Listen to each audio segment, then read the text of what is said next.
Thanks again, ladies and gents, for doing another fun filmmaker and actor retrospect. Here on the show tonight is Brent Huff. Welcome. Well, thanks for having me. Appreciate it. Anytime. A documentary filmmaker, also known for his recurring TV roles on Pensacola, Wings of Gold, Shameless, and The Rookie, and his Bruno Mattei Commando films. You might also know him for his guest appearances on The West Wing, Mad Men, and NCIS. Welcome to the show. Thanks for having me. So, as an intro, I mean, once again, you've talked before how you got to be really cultured about the film industry at a young age, just doing so many international productions. But, you know, for doing just so many different realms of entertainment, what trait do you think you took away the most just from the fact that you were just off the ground running at just such a young age? Just being... Well, I knew that I wanted to do this back in high school. So the high school that I went to has a really good theater program. In fact, Brad Pitt went to he and I went to the same high school. And then I went to the University of Missouri, studied theater, and then came out here to LA and went to New York to study acting. And then in the 80s, I started doing all these foreign productions. You know, I did the modeling thing in Milan. When I was over there, I got this movie, The Perils of Gwendolyn, and then that right. all these movies with Bruno Mattei. And so I got to do these kind of low-budget B action movies literally all over the world. From the I think I did 5 in the Philippines, South Africa, Germany, everywhere, all over, Argentina. So it was a great experience, and I learned a lot about filmmaking then. Like I learned a lot about what not to do, but I had a good time doing it all, and I had a great group of actors and filmmakers that I had the good fortune to work with. And since, income and just the various career choices were just plentiful and just steady, you basically at that point, I guess you could say, were just going along for the ride. It was like back in the 80s, I was just doing one film after another. I thought, oh, this is great. But at a certain point, I thought, these scripts aren't very good, and I wanted to sort of do my own thing. So what happened is that I wrote a play, and I produced a play here in Los Angeles called Actors and Other Animals. And from that play, I thought, well, you know what? If I film this, I could make it into a film. And so I wrote a script called We the People, and I got a buddy of mine, James Brolin, to produce it. Yes. We both acted in it. And from then on, I decided, well, I really want to be a director and writer. And so I was focusing more on that. I had a great time doing that. And so that's sort of what launched me into doing writing, directing, and acting. And so that just opened it up for me that I had all these different avenues where I could get a job in the industry that I love. So it wasn't just I'm an actor waiting for the phone to ring. I'm writing scripts, I'm directing, doing all sorts. I'm doing voiceovers. I'm doing all sorts of things to keep me in this business. Like I said, to do what I love. Oh, absolutely. And yeah, I knew about the history of that movie, but I didn't realize that was also based on a play of yours. Well, it wasn't exactly. Let me rephrase that. The play that I wrote was called Actors and Other Animals, which was about 6 actors/waiters working at Joe Allen's in New York, counting their tips after the doors closed to the restaurant, all talking about why they haven't made it in the film business. So it was totally different than what the movie ended up, which was 3 couples going to a cabin up in Big Bear, and 2 bad guys, I'm being one of it, break in and kind of hold them hostage for 90 minutes. So yeah, it all takes place in one room on both, but they're completely different. But it's the play that inspired me that I could do a film. Oh, totally. And what happened is at the time, this was before digital, AGFA, which was the third company that would make film negatives. There's Fuji, Kodak, and AGFA. AGFA was going out of business. They gave me 38,000 feet of free film. I went over to the Panavision office. They gave me a first-time filmmaker's package, free cameras. And then I got actors that I knew. We all went up to Big Bear and all got them rooms in the same bed and breakfast. We shot it there. So I did everything I could to save money to make my first film. We shot the film in 13 days. But that's sort of how that happened. Oh, very neat. And how cool that you can say, hey, I tried all kinds of film. You know, Yeah, I did, and then I got the money. James Brolin's dentist gave me some money to make it. I put in some of my own money, and an actress from Germany paid for a third of the film.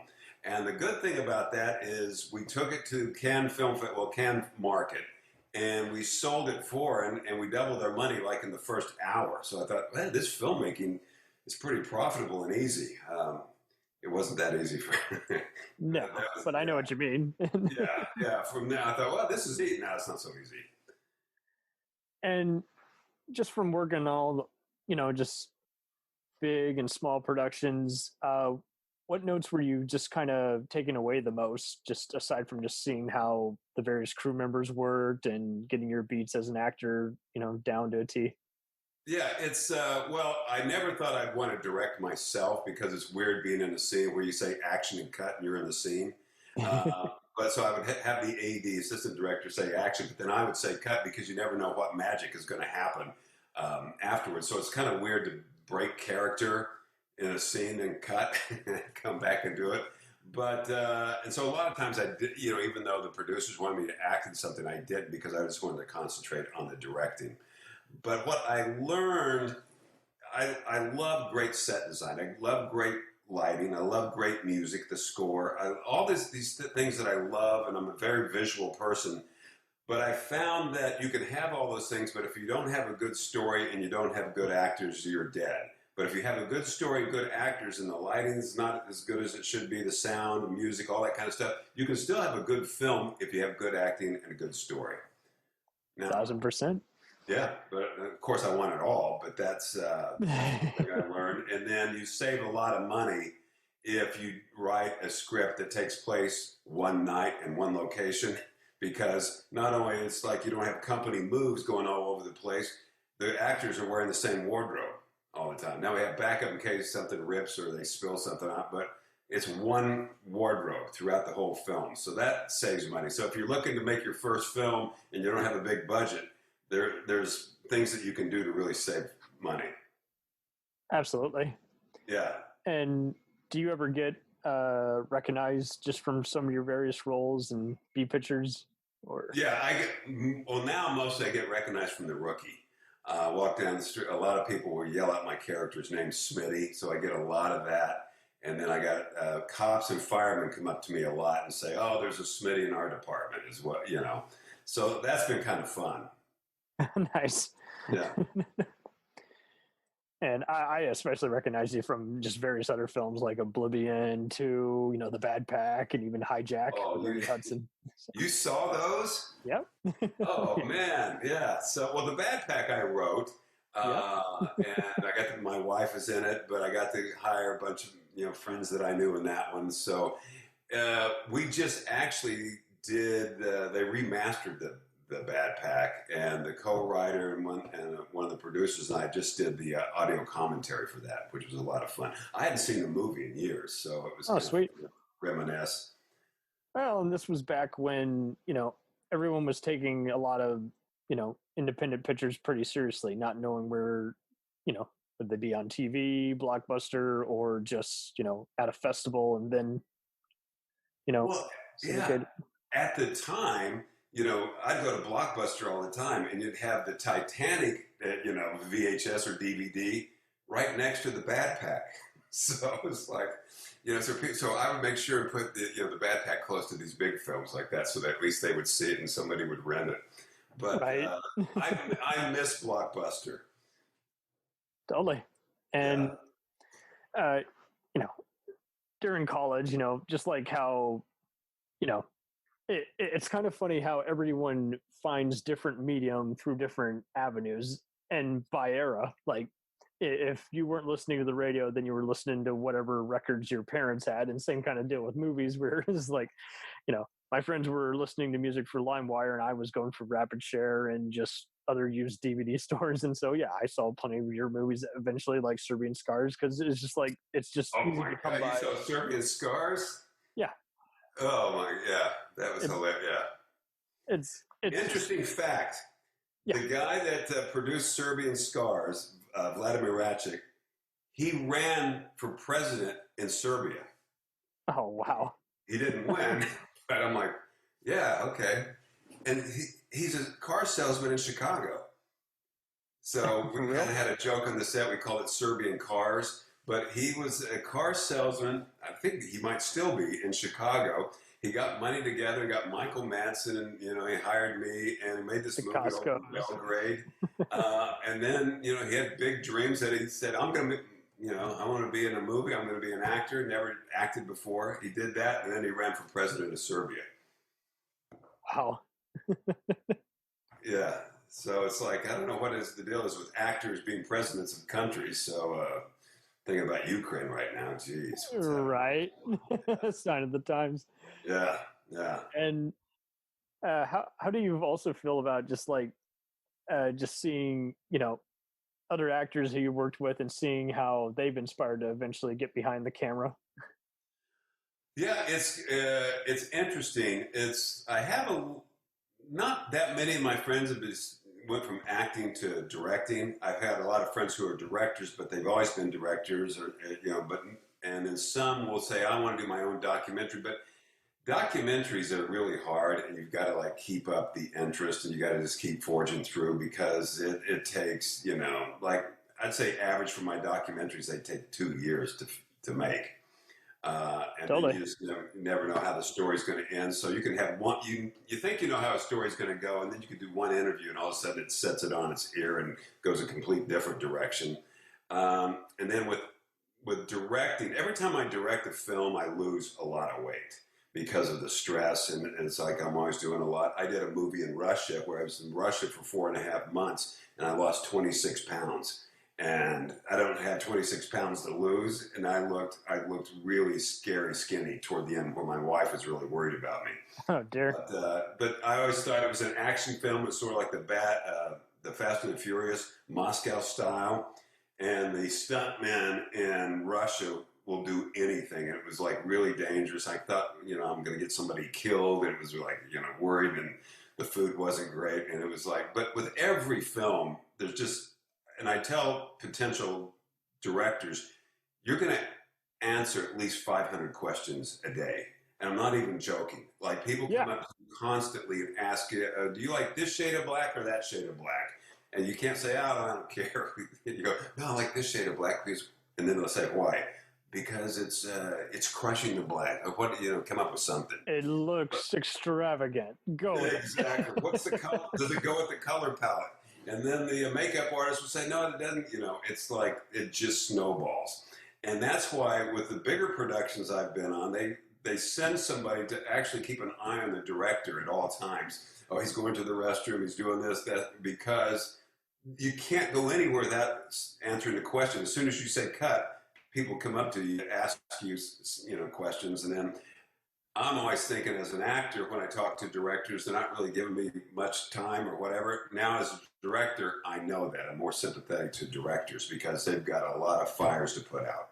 Right. They got and any oh shit look on their face, that just translates to the crew as, uh-oh, this is not good. This movie probably won't get done, Well, you got to come to the set, because you arrive to the set, there's already people there, transport people, everybody's setting up. And you can't go, oh, what do we do? You got to come in and go, all right, here's what I want, blah, blah, blah, because you lose the respect of the crew and the actors if you don't sort of take control. Now, I'm very collaborative. If somebody comes up with a good idea, and I don't care if it's somebody in craft services comes up with the idea, a good idea is a good idea.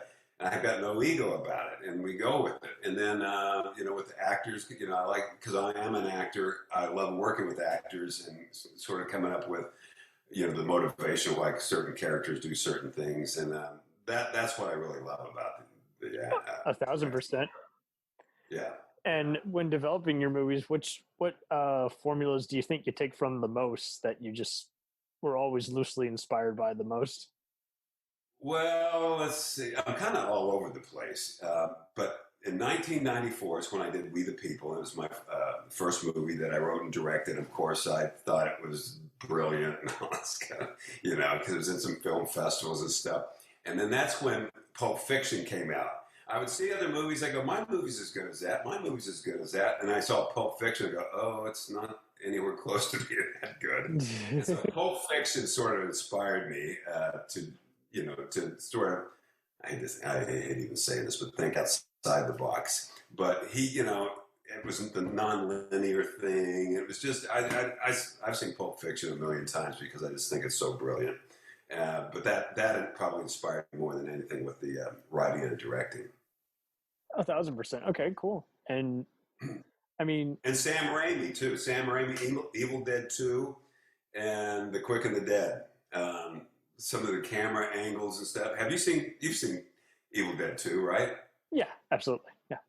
Yeah, I mean, it's like, that the low tech stuff that they did to come up with these creative shots was amazing. 1,000%.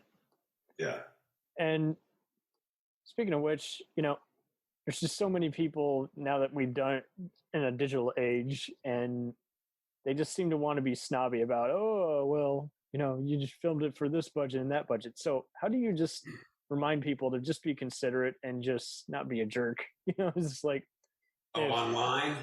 Well, or just in general, like when they're seeing a movie and you're realizing they're just acting like a movie is better or less than because of whatever budget. And it's like, well, you wouldn't have known otherwise until you looked it up, Yeah. It's like, why you don't put your budget like on IMDb. People, what did you spend on this? Well, I don't really want to say that. Producers won't let me say because they're going to think, well, it's not any good if you didn't spend a lot of money.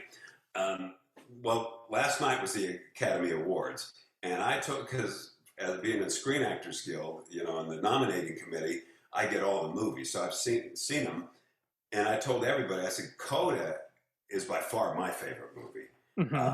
Feel-good movie, and it's a small movie. We're talking about small scale. It's a small movie, but a crowd pleaser, and the performances. The girl who was the lead to the film, she didn't get nominated, but she was amazing. I think she was 19 years old when she did it. I think she's British, so she did an American accent. She learned how to sign. She learned how to sing. She learned how to, on a fishing boat, what to do, and still be a great actress. I mean, that takes a lot, and she deserves a lot of credit.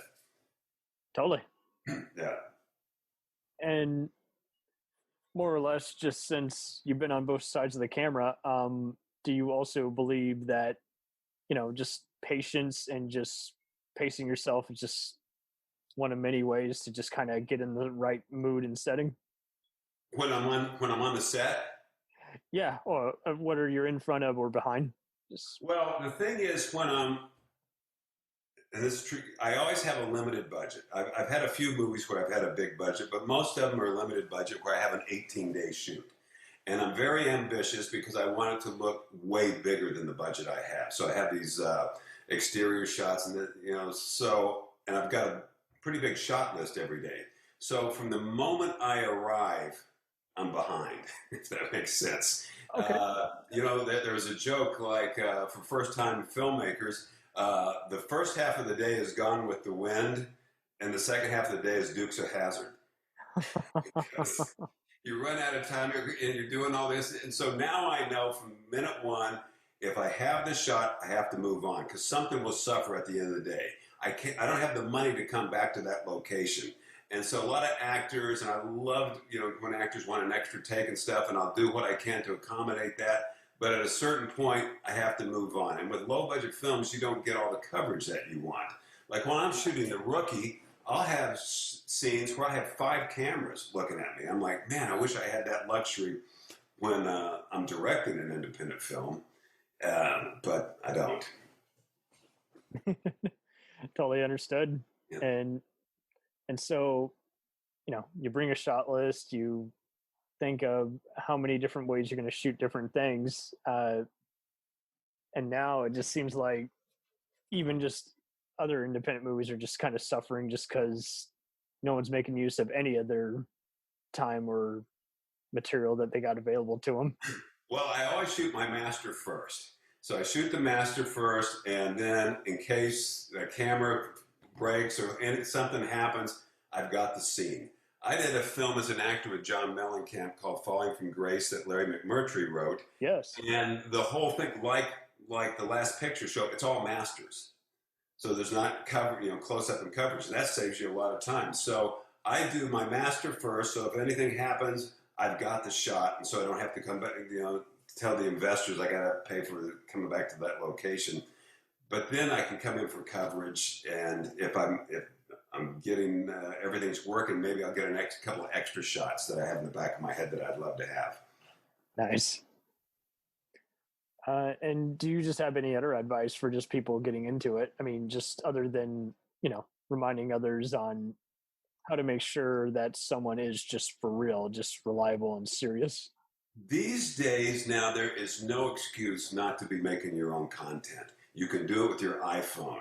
I wish when I was a young actor, I had this opportunity. So I hang out with a lot of, just because I'm in the business, I hang out with a lot of people in the industry here, a lot of actors, writers, all the costumers, makeup people, and I can get everybody together. I can call 10 people together, actors and makeup, wardrobe, and go, let's make a movie on my phone, a 10-minute short, and we'll do this on weekends. I don't want to take any money off the table, so you can do it on your free time. And we'll shoot this, and we'll light it well, and we'll have good sound, and everybody owns a piece of this. So we're all part owners of this short film, and we're going to send it to film festivals. And so you as actors, you're going to have an entree look for your reel. Same with the wardrobe, same with the makeup. I worked in this film. So there's no excuse not to these days. It's just, put it in the sweat equity. 1,000%. When I was younger, I bought my first camcorder. It was the size of a suitcase, and I think I paid $1,100 at Costco for it, but it was tape, and it looked bad. But I started making my own films then, and you learn, composition of a shot and what doesn't work and what does work. But today, with you shoot with your iPhone in 4K, it looks great. So there's no excuse not to. But it's like very few actually will go ahead and do it. So I would rather have the guy who gets his mom to make the costumes and a friend of his to do the wardrobe or to do the makeup and other actor friends than somebody who just pays, $100,000 a year to go to AFI and then put in the work. So 1,000%. That's just me. It's probably because I didn't have $100,000 to go to AFI. And I would have loved to have gone to AFI. Totally. And so, more or less, do you just think now the industry is just changing so much to where everyone's got to just be a little more concerned about, distribution angles? Just always have that figured out before you shoot a single frame? I've just gone through with my documentary, The Jackie Stiles Story, which is I'm not just saying it's because of my film, but it's a very inspirational story. Jackie Stiles, many consider the greatest female college basketball player of all time. She's an undersized girl that went from a tiny Kansas town who had these big dreams of being the greatest basketball player, and then she accomplished it. She set the all-time NCAA scoring record. I mean, and it's like female empowerment. It's got all the things to make a great story right now. And I'm shopping for distribution. I finally got distribution, but I'm shopping around, and I can't get people to even watch the film. I send them the synopsis. The trailer is really good. They'll say, "Oh, it looks fantastic," but the go-to line now for distributors is it's too small. We'll return after these messages. Do you ever find yourself thinking about who would win in a fight between Goku and Superman? Hi, I'm James Gavsey, and on the Who Would Win show, me and my co-host Ray ignore anything important happening in the outside world and debate fictional battles between characters from comics, movies, and video games. We got a new show every week, and almost always am I the winner. Yeah, not true, Ray. In the past, we've discussed such matches as Captain America versus Darth Vader, Solid Snake versus the Iron Giant, classic matchups like RoboCop versus Terminator, and even the Muppets versus Sesame Street. That one was crazy. So if you're a fan of geek culture and love a spirited debate, check out the Who Would Win show wherever you get your podcasts, or check us out at whowouldwinshow.com.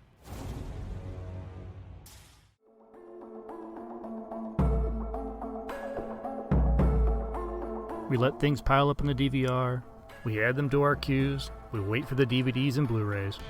we time shift. The Time Shifters Podcast. Sci-fi, horror, fantasy, superheroes, comedy, action, film, television, maybe some not-so-current events. Find us on iTunes or at timeshifterspodcast.com. Cool thing about Blind Knowledge is we are in multiple countries. We are worldwide all across the globe. We are in the US. We are in the UK. We are in Canada, Germany, India, Japan. We're in Australia, y'all. BlindKnowledge.com. Now back to the feature presentation. Dragon Ball Z, One Piece, Naruto, all things that we love, all manga that were originally published in the legendary magazine Weekly Shonen Jump. But not every series can run for 300 chapters and have a hit anime. This is David. This is Jordan. We're the hosts of Shonen Flop. Each episode we look at manga that ran in Jump that didn't quite make it. We discuss what it did wrong, what it did right, how the series could have turned itself around, and ultimately, was it a flop or not? Run all your favorite podcast apps, and you can find us at shonenflop.com. Keep on flopping, floppers. And then I'll ask, well, what do you mean it's too small? The names in the film aren't big enough, the production value. No, I can't put my finger on it. It's just too small. So that's sort of what, I'm getting. And I also did a kids movie with Jake Paul, who's a big YouTube star, and it's kids. I saw that. Was on your resume there. You were talking about it. Yeah, it's called The Genie's Tale, and it's a cute kids movie, very Disney-like. And the people who produced it are foreign sales distributor. Even though they've been in the business for a long time, they're even having problems getting distributors here to look at it. Now, if they look at it and pass, that's one thing, but not to even look at it. And you think, well, the people are looking for content out there, but it's still tough. And I guess what I'm not understanding, there's so many films out there that are really terrible that it hurts the ones that, you do make that are good. Because people, some are really bad. I'll have to admit. Totally. And do you think it's just, at that point, it's just easier to just self-distribute on Tubi or Amazon Prime? Well, what I did, I have a movie called Chasing Beauty about the modeling industry that was on, it was on Netflix. It was on Netflix. What else was it on? Logo TV. I don't know if you know what Logo is. Yes. But anyway, did really well. It was the #1 documentary on iTunes for almost a month. Then the contract ran up with Netflix, so I could self-distribute. And at the time, this was only a couple years ago, I was able to put it on Amazon Prime myself. And I thought, if nothing else, I'll always put on my documentaries on Amazon Prime myself. Well, now they've made it where you can't do that. Oh, really? Yeah, they've changed the rules on that. Now, you can do Tubi still, but they've changed it with Amazon Prime, unfortunately. Gotcha. And I think it's just because they were just getting just so many movies where they just saw people were just skipping through it, or they couldn't hear anything. The sound was bad, even though the digital. Well, Cam, that's what happens a lot. I'll see a movie and I'll say, this movie is really low budget and terrible, but why is it? And then you think, it's the sound. Mm-hmm. The sound is so bad. It's the shots are there, the actors looking tense, but yet there's just, if there's not dead space, then there's just something. Right. Yeah. Yeah. In fact, I've done a lot of Zoom interviews. You're the only one that's asked for room tone. So that's a good on you. Thank you. The last thing I want to do is, be a jerk and just, make myself just, have an engaging interview, and everyone's like, well, I can't hear what's really going on. So, and I think, this, just if it's too easy, then it probably is. It's just so, there's always something extra someone can be doing and making sure and enhancing whatever experience they're in. Oh, I just did a film where it was just like, as an actor, I'm like, whoa, this is, but I don't want to say anything, but it's like, yeah. All good. And that's what's hard too. I mean, so whenever, you hear people talking smack about each other, just like working with each other, and it's like, no, keep that private. And I'm the same way. I saw some podcasters bickering with each other, and it's like, no, that it's a small world, even more so there. So don't bite each other's faces off, guys. Let's. Oh, I know. Well, you get a lot of criticism from people who've never done it. Yeah, it's not as easy as you think. It's hard to make a good movie. You have good intentions. You think you got a good script, and all this. You put everything together, and it should work. And for some reason, it doesn't. One of my favorite filmmakers is David Fincher. If David Fincher directs something, I'm going to go see it. It's because I know it's going to be good. But he said in an interview that he doesn't criticize other filmmakers because he knows how hard it is. And this guy's one of the best. He would have room to criticize people who don't have the talent to put in the work. But it's a hard thing to do. And I've met a lot of filmmakers that are really crazy smart, and they can talk a good game with film. They can break down. I go, man, I wish I knew as much about cinema as they did. I wish I knew as much about storytelling as they did. And then they'll make a film, and it's just not good. So I don't know. There's an X factor in there. Oh, 1,000%. Yeah. The great thing about this business is you continue to learn. And when people ask me about what's going on in my life now, I go, listen, I'm getting better. So I've been doing this for decades, but I'm getting better. Oh, totally. I was working with a few different indie talents, and there were some I had to just, manually just kind of cut off just without, unfriending them or anything. It was just kind of one of those like, we're not on the same page. Yeah. I was with some who were basically getting a bunch of people, and they were giving them a credit, but they were basically cutting out all their scenes just because they weren't in it. And I'm like, oh, okay, no, that does not fly. Oh, yeah. No, that's not good. Yeah. And then we did have some other cinematographers kind of like, there were like be free of them, and all of them were like arguing with each other on what was the superior camera. I'm like, it's way, Oh, really? About the camera? They're going, no, the Mini is so much better than the Red. It was that. It was even just more just casual, like Nikon versus Canon. And it's just like, so whatever you guys agree to go with, you go with. And have you ever had to even remind other peers about that, to where it's just like, yeah, it's time to...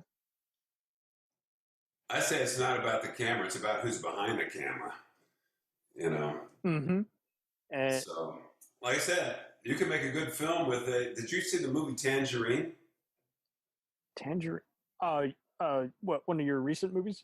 No, I'm not. That's a movie that the guy who directed. Oh, the 2013 war movie? No, it's about sort of male street hustlers in L.A. It's called Tangerine. He shot the whole thing on his iPhone, and it's amazing. It's really good. I think I did hear a movie. I want to say it's called The Florida Project. I forgot this director's name, which is a shame because I'm really impressed with him. But he did it with the iPhone. Soderbergh made it. What a series with the iPhone. Yeah. That and On Sane was pretty good. Yeah. So if it's good enough for Soderbergh, yeah. But yeah, hell, I was using the Filmic Pro app, and I was like, okay, so all we need is just extra people doing the sound. And I told you how stressful the directing is, and I lose all this weight. Can you imagine, like, Soderbergh has all this stress of being the director, and then also he's also going to be the camera operator. And I don't know how he does it. Yeah. Oh, totally. And have you had to kind of sometimes compromise some of those rules just because, Directors Guild and Actors Guild can be a little critical on? Yeah. It's like it's like you have a certain amount of time to do things with the Guild, especially if you're working with kids. I just did a movie with kids and a dog. Yeah. So, you got the teacher on set, you got dogs, you got, young kids that I would constantly have to say, all right, quit dancing, let's do the scene, and then you guys can start dancing again. It's not a dancing movie. It's, so, right, not that kind of movie. Yeah, but it was really like wrangling cats.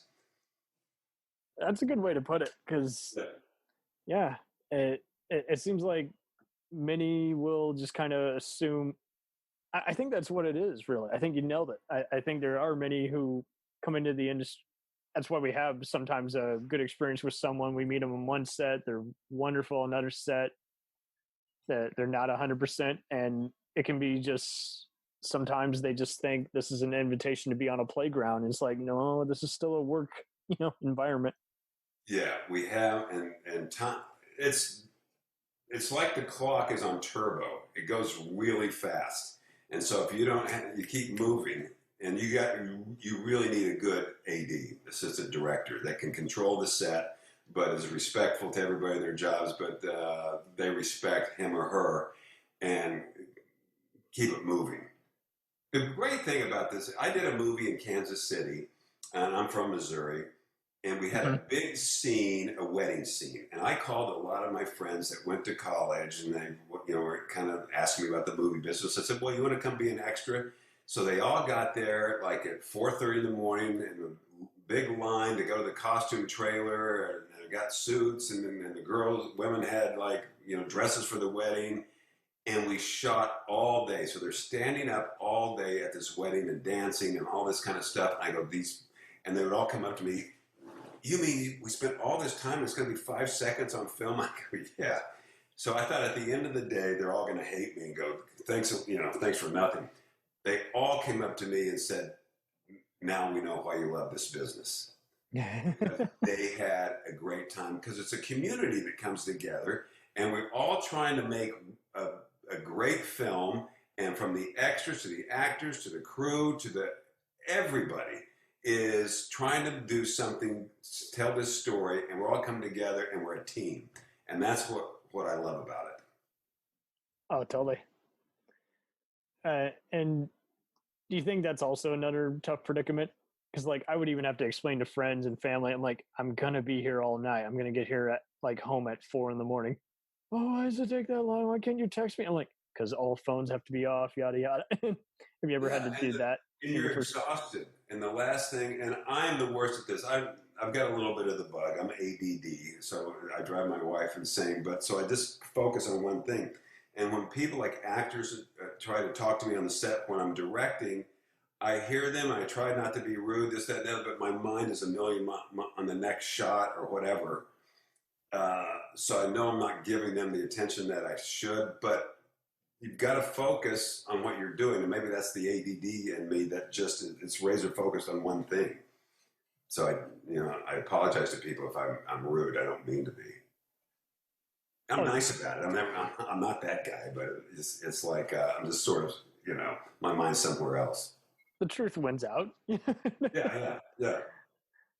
Who are some other talents that, regardless of budget or who's running the show, that you still are on your list of people to collaborate with?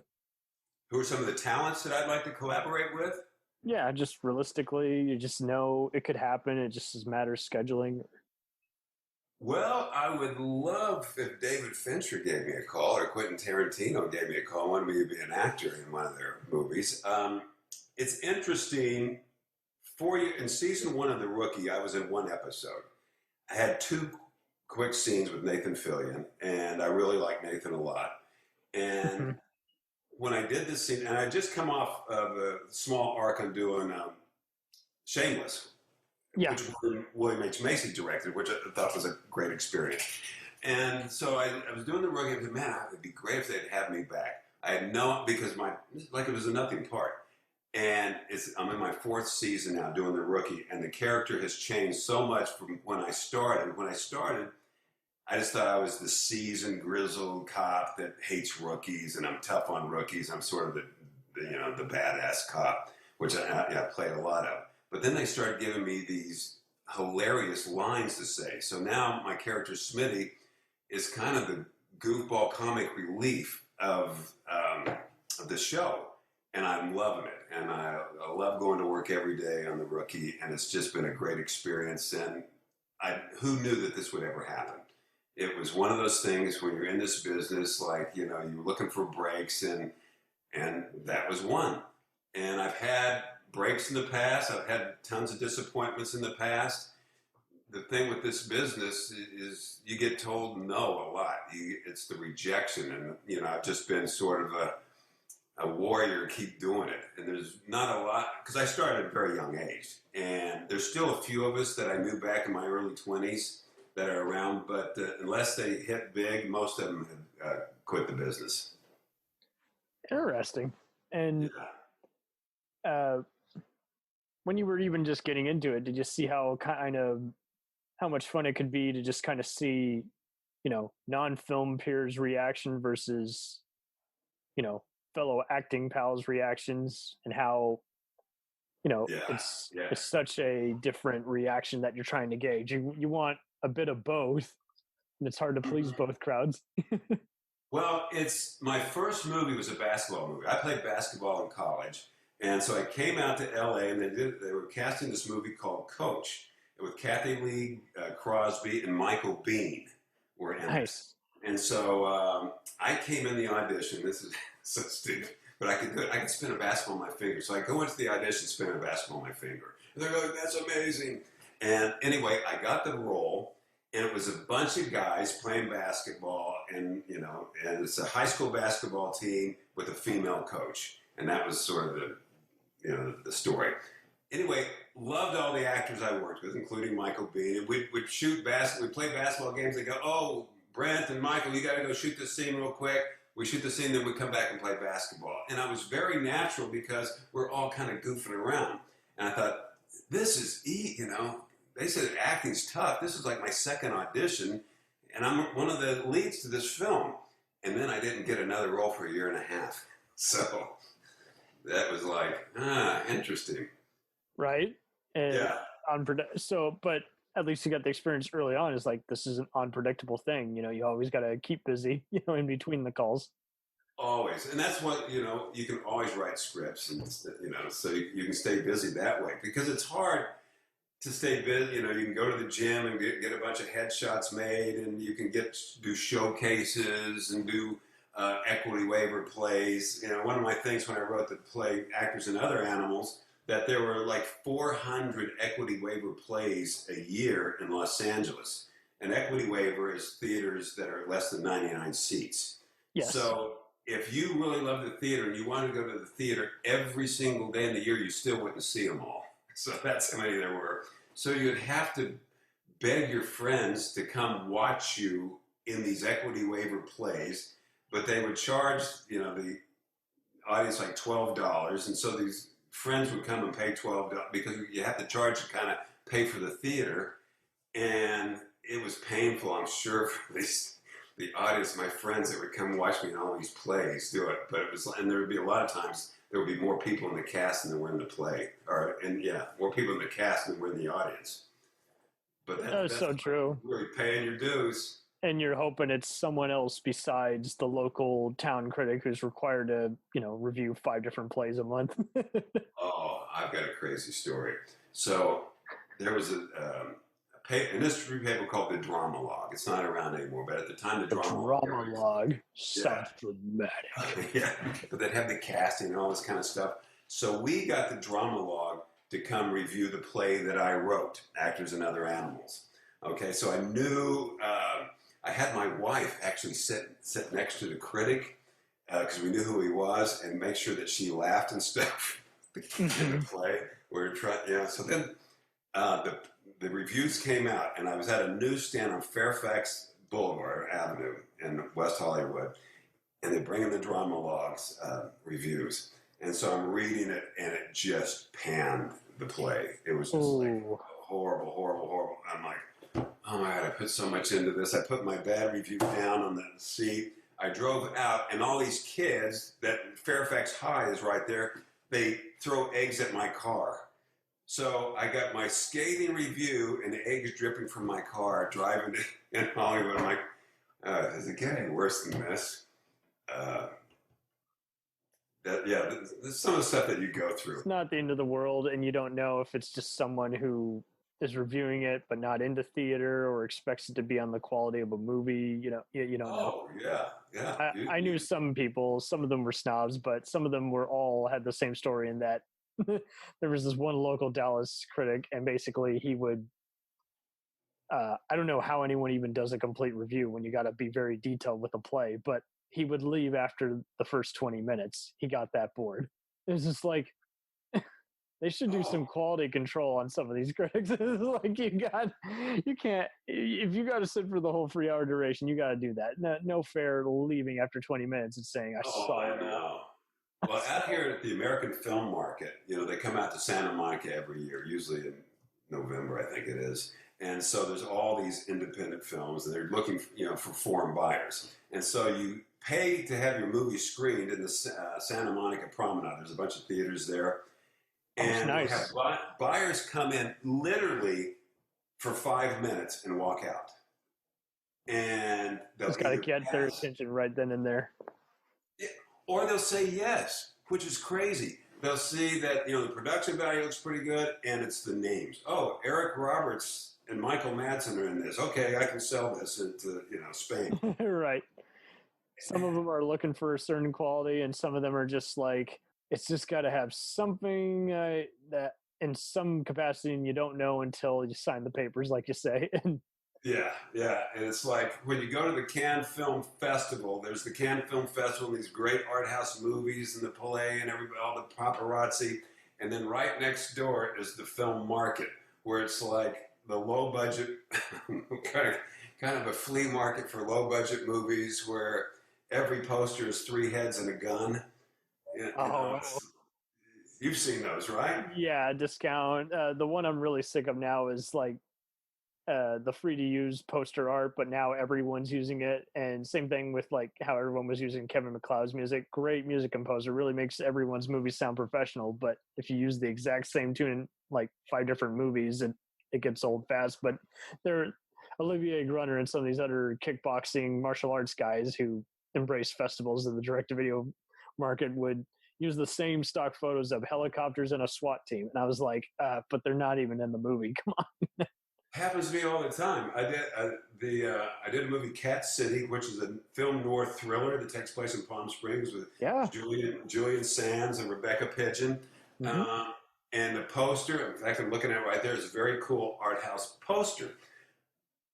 For AFM, they've got Vegas in the background. They've got an exploding car, and Rebecca Pidgeon looks like... I can't think of the actress, but she's got a gun. None of this is in the movie. And so she looked like Megan Fox in the poster. And then I did a movie, a dark comedy called 100 Mile Rule with Maria Bello. Yeah. It's hilarious, dark movie. I think it came on Spike TV one time, believe it or not. And I kept getting it mixed up because it had such a similar cover to Still, the Stephen Dorff, Natasha Henstridge thriller.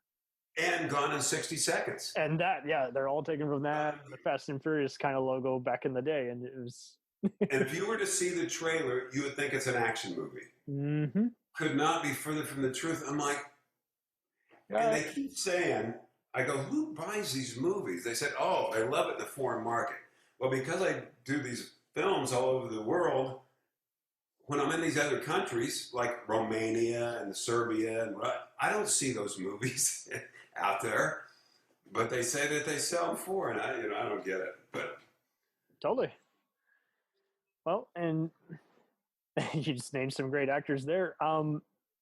Were a lot of the investors people you were able to work closely with and able to oblige some of your requests, saying, "Hey, I've always wanted to work with so and so. Are they available?" Were you able to pick any brains? I said, we'll go for somebody like Maria Bello. I really wanted Maria Bello because I'd met her. She was actually she was dating a friend of mine at the time, and I met her and I really liked her, and she was fabulous in the movie. But so sometimes I'll go for it. But because I'm always looking for investors in the movie, and so let's face it, investing in movies is not a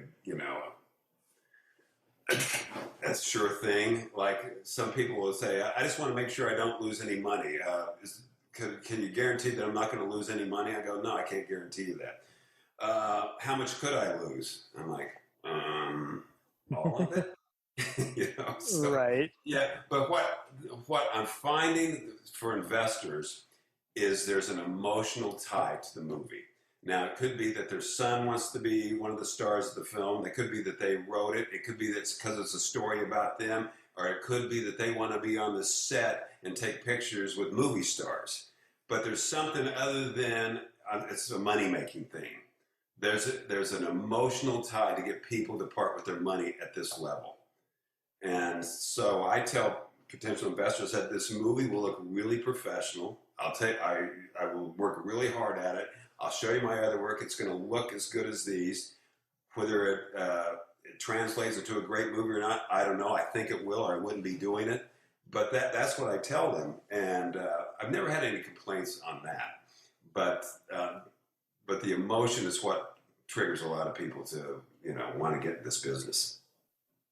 Absolutely, and don't you find it even funnier how when you become somewhat recognizable, people will get used to seeing you in different kind of formats, like what you say, like less seen cult actors in a rare TV commercial, and that's how I was with your appearance on Westman. Like, hey, there's Brent Huff, what's his name? Yeah, and all those Jim Wynorski action films.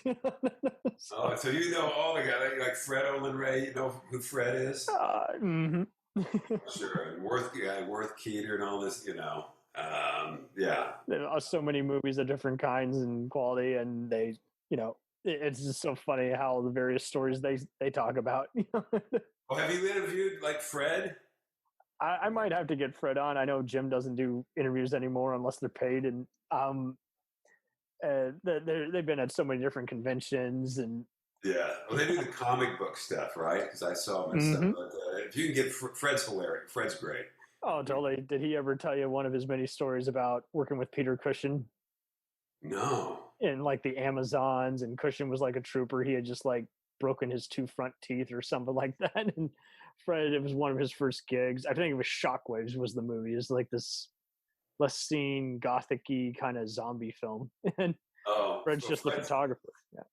Oh, he was before he was directing. He was 77. My first film with Fred, it was called Jade Jungle at the time, but they changed it to Armed Response. And I played David Carradine's brother, and my dad was Lee Van Cleef, who I'm like, oh my God, the good, bad, and the ugly. So my first scene is with those two, and I'm like, could this get any better? Right, and you got to work with Carradine again years later, So. Oh yeah, I directed Carradine in one of his last films in Russia. And he was a character, Carradine, but Lee Van Cleef was too. I ran into Lee Van Cleef in Manila in the Philippines. There at the time in the 80s, I'd stay at this place, the International Hotel in Manila, and you'd run into friends of yours all the time, and they're all doing the same kind of movie. Oh, you playing a Vietnam War vet who's going back to find his buddies? Oh yeah, same thing, I'm doing a Die Hard takeover film here. I'm doing a Rambo clone here. I'm doing Commando cash in here. One of the Bruno Mattei movies, I think not Born to Fight. So the writer says it's very similar to Rambo 2. And I'm reading it. I go, it's exactly Rambo 2. Right. Without the budget. But yeah. But, the movies were what they were. But I had a great time in the Philippines, and the Filipino people are great. And it's like, I got really sick one time. I don't know if you have the story, but I was doing, did you see Strike Commando 2 by chance? Oh, of course. Okay, so you remember there's a scene where I'm in a pool, a fight in a pool? I think so, yes.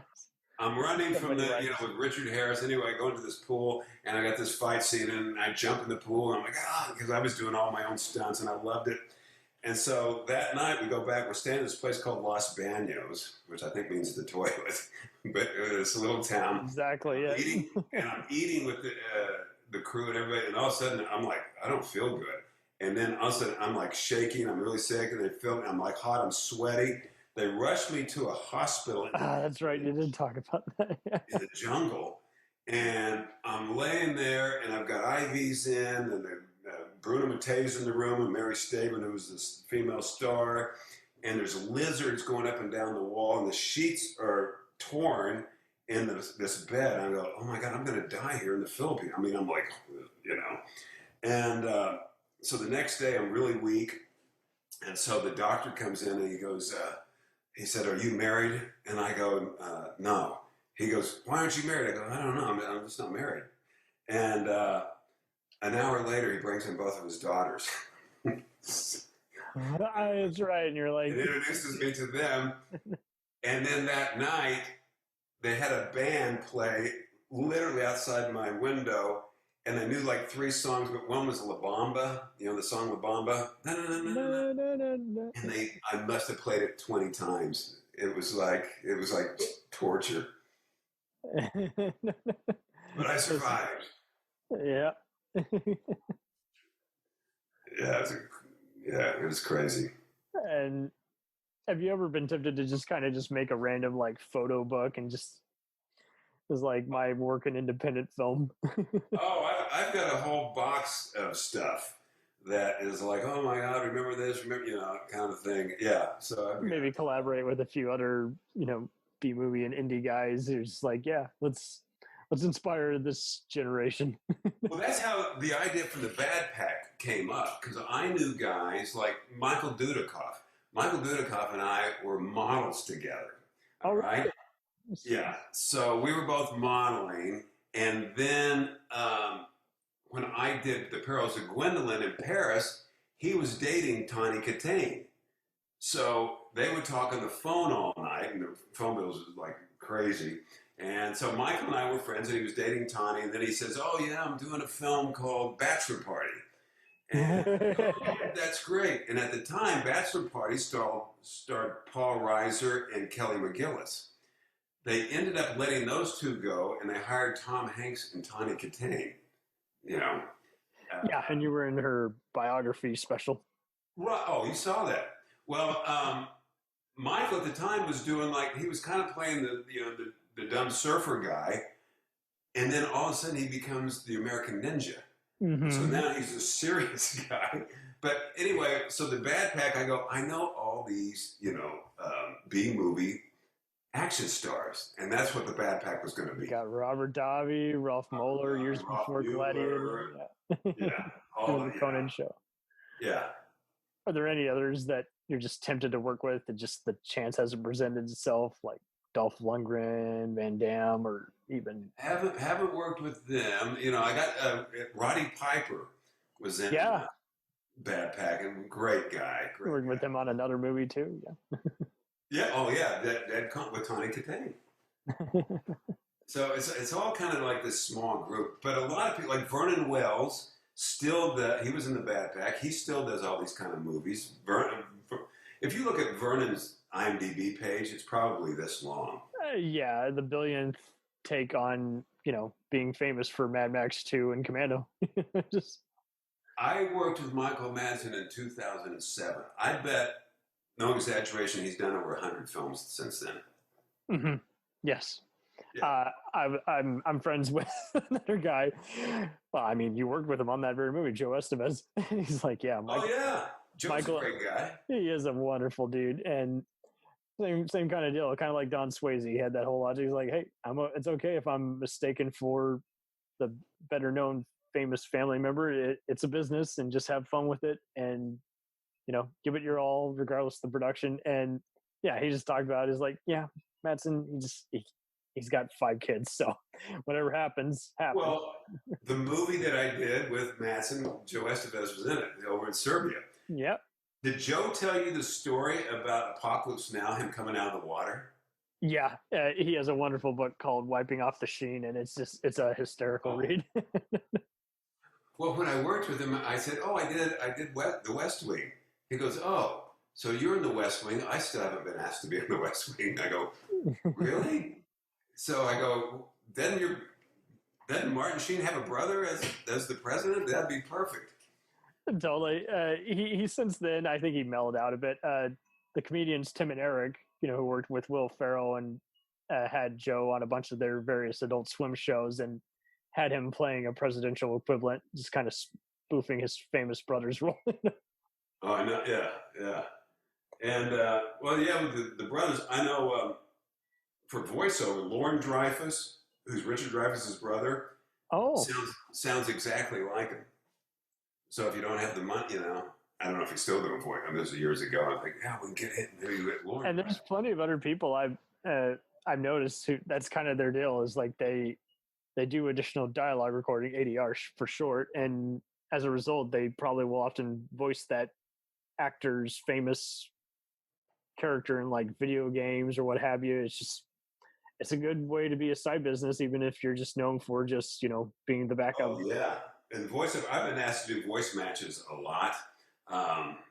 Even a Christopher Walken one, which I butchered, but they do it all the time. And if you can really mimic somebody that works, and big famous actors, and you're like, well, why would they be okay with some other people voicing them? But maybe they're just so busy. Right. They didn't have time to come into the studio. Yeah. Something goofed up. Well, here's another pal, and I'm surprised I haven't seen him dub as many movies, and I know you worked with him on that same Carradine film, Andrew Divoff. I'm friends with his social media coordinator. Yeah. Andrew worked, did I just do one movie? I did, Treasure Raiders with him in Russia, and Andrew speaks Russian. Yeah, he's part Venezuelan, part Russian. Kind of cool. Anyway, a good friend of mine has a house in Lake Arrowhead, up in the mountains here outside of L.A., and she goes, you might know my neighbor. He's an actor. I go, what's his name? Andrew Divoff. So it's up in Lake Arrowhead. I'm jealous. Right. But when I saw Andrew before I knew him in another 48 hours, he was so good. He was so good.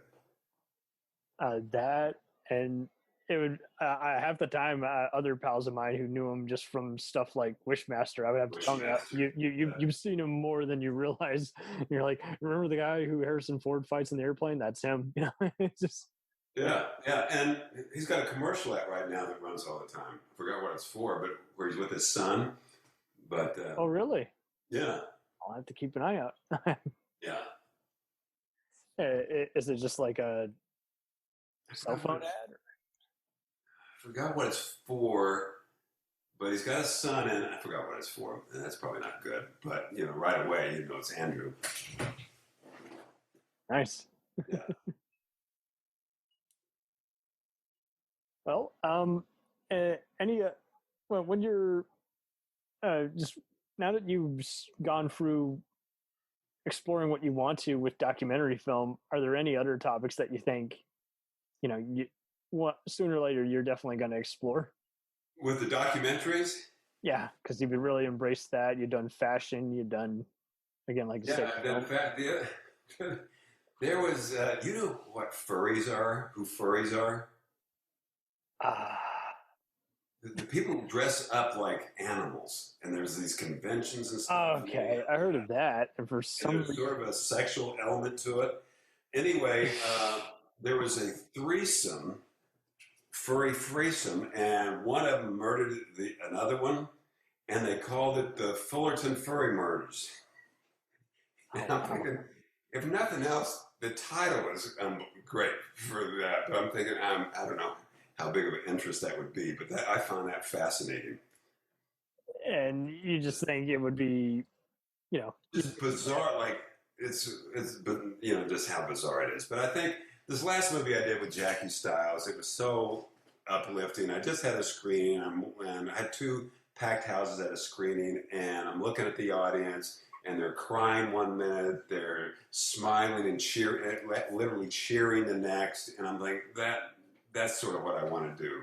And the way the world is right now, to put something positive out there. So that's what I'd be looking to do. And you just never know what story is going to attract you. And I'm really particular on because I know if I pick a documentary, it's minimum 2 years out of my life. Right. It's got to be worth it. Yeah. And I've got a short that I'm working on right now about a Harvard professor. His name is Steve Jarding. And I actually went to Harvard, and I went behind the scenes, got into the classrooms and filmed it. And he was in the Harvard Kennedy School, which is the political school named after John F. Kennedy at Harvard. And he was voted the Teacher of the Year in 2016. And then 2 years later, Harvard fires him without any reason. And it's sort of me talking to the students there, his students who he left his indelible mark on, and nobody can figure out why he was fired, and he doesn't know. So that's something I've already put together 22 minutes in that one, so that could be fascinating. That's very neat. And it's something that could happen to anyone, job insecurity. You never know. And it's just like at Harvard, a lot of people are asked to teach free at Harvard because the esteem that comes with that, Yes. So they don't even get paid. And then, but it's weird that Harvard has $40 billion in endowments. They don't need to charge tuition to these best of the best students that come in from all over the world. But it was interesting that I'm interviewing all these Harvard students and really the best of the best. I'm like, they're not that different than me, except they are. It's like, yeah, I talked to one guy and I said, so you chose Harvard? He goes, yeah, it was, Oxford wanted me to. And I'm like, oh, that's a good problem to have. Oxford or Harvard, which one am I going to go to? And then I went to D.C. and I interviewed Senator Mark Warner, who was one of his students. And I got to go in the Capitol building, which was great. And I interviewed another, Steve Watkins, who is a congressman from Kansas. And this is his resume. He went to West Point, Harvard, MIT, climbed Mount Everest, and was the Iditarod sled race in Alaska. Nice. That's pretty interesting. Totally. And yeah, so you find that a lot of these documentaries, half the time, they basically write themselves. The material is interesting enough. Yeah, and you got to, one of the hardest things is paring it down. With Jackie Stiles, I could do like a docu-series, like the Michael Jordan docu-series, because there was so much material. And then you've got to cut down these great interviews that I love, but it's a pacing thing. So I got to put it in like 90 minutes. And that's one of the toughest things, is like what I don't get to use. Right. Just all this material is like, well, I can maybe include it as like extended scenes on the DVD, but I can't. Well, I've done that. Yeah, I've done that whole extended scene stuff. Yeah, for sure. Because I go, well, I'll go with the edit. Like my very first film, I had a crane, and We the People had this big crane shot, and I go and I'm working with the editor. The editor says we need to cut that out, and I go, you're cutting out my crane shot that I shot at 3:00 in the morning when everybody's freezing? And he goes, it doesn't move the story. And I'm like, oh. And that was a tough one because we didn't have money for a crane. It was my big production value shot. Yeah, the ones like we kind of need it. Can we mix it in with like the opening credits? Yeah, we got to put it in somehow because I paid for it. Yeah. Are you my editor, or are you got me out the back? Yeah, really. I thought you had my back. Yeah. Well, very neat. What are some closing thoughts like that you want to just give to just a few others who might be using crowdfunder? Well, you have to be passionate about it, because if you're not passionate about it, don't do it. If you want to be in this business, say, of an actor to be famous, go do TikTok or something like that. It would be easier, because you won't last in this business unless you love it. And because it's too hard, there's too many down times, and it's too, so you got to love what you do.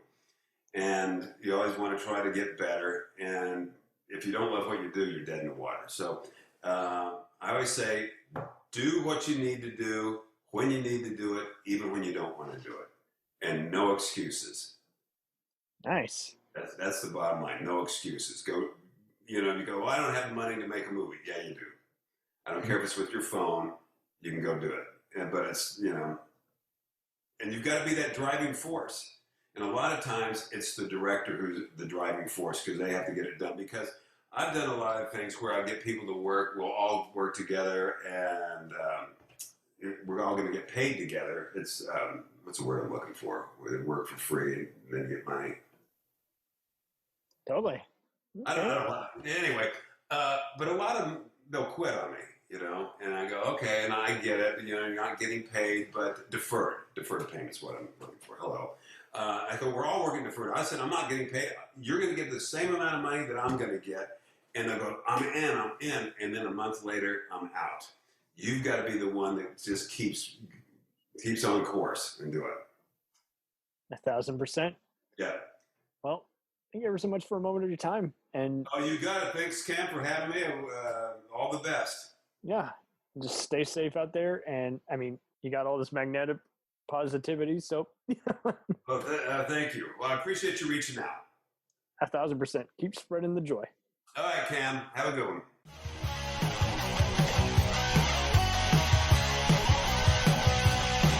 Follow us on the web on Facebook, Twitter, and Instagram. The podcast is available on Podbean, Spotify, iHeartRadio, Anchor, Apple, and anywhere else podcasts are available. Feel free to review our show and leave comments on any of those sites. Thanks a million for listening. It's a jacked up review show. It's a jacked up review show. Jacked up review show.